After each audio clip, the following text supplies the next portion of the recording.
This fence here, the Fence of Fame, was to recognise the Aboriginal stockmen. Many of these names are Aboriginal stockmen that have worked with the white man to get their country the way they wanted it and needed it to be, to run their cattle, to do their timber industry out there. Idesville is a big part of the timber and beef industry, and we still work with that today.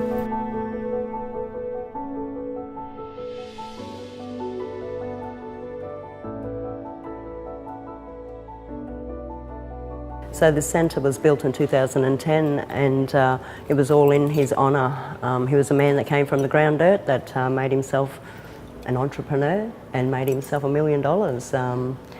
So yeah, Little Idesville holds a beautiful little building. In here where we stand is the interpretive centre. You can find some touchscreens that have the story of the man. You'll find some local history of the local people as well through here. Many artefacts are from this country, and some are also loaned to us from the Territory. Every 3 months, the team out here at the R.M. Williams Centre will change the gallery around, and we like to showcase all the local artists and photographers. Over the years, in the last 7 years, we've had NAIDOC where the local people will contribute to that. This centre actually has visitors come from many states across Australia, so Idesville should be very proud of what comes through our little community. I never thought I'd still be living here. I never thought I'd be living here in Idesville. Seriously, I never thought I'd be still living here in Idesville. I thought my wings were meant to fly somewhere else, but there's something here that's keeping me. Oh my God. There's something that's keeping me here. I believe it's my mother. My mother, that's a Territory woman. Taken from her family at the age of 6, so that was a struggle, still is. Oh my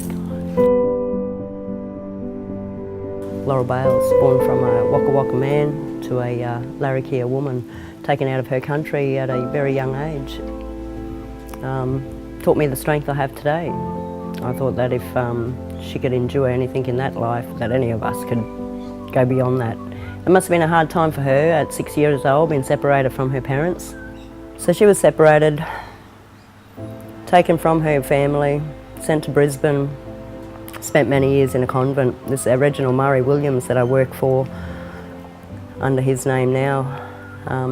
He actually chose her out of a lineup of Aboriginal women to come and work for him out on Rocky Bar here in Idesville. So he brought her out here. She was a 24-year-old woman. Maybe she was 22, and yet to find that it's still out, part of that stolen generation.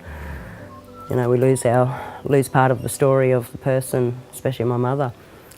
So yeah, she's been the nanny to RM's last 4 children, to his second wife out on Rocky Bar.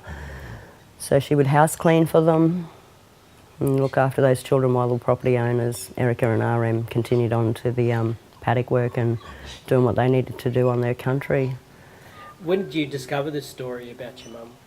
I was about 16 when I heard this story. I was an inquisitive child that would ask a lot of questions and wonder why I never met her family much. And then she broke down and told me.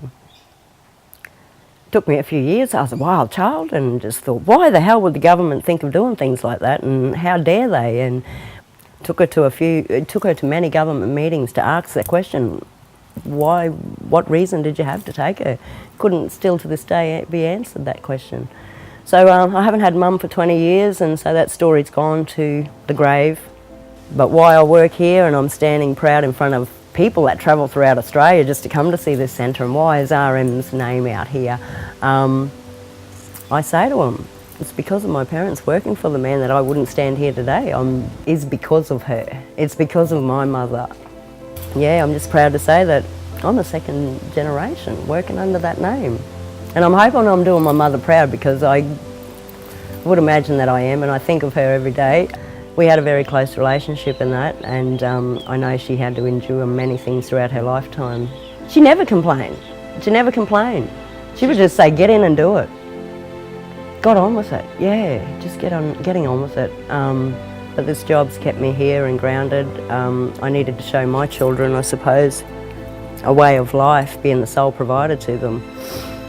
You know, many of the older girls, the women of the old days, they were basically left on their own while their husbands are out working, and so I kind of look towards them and keep moving forward with myself.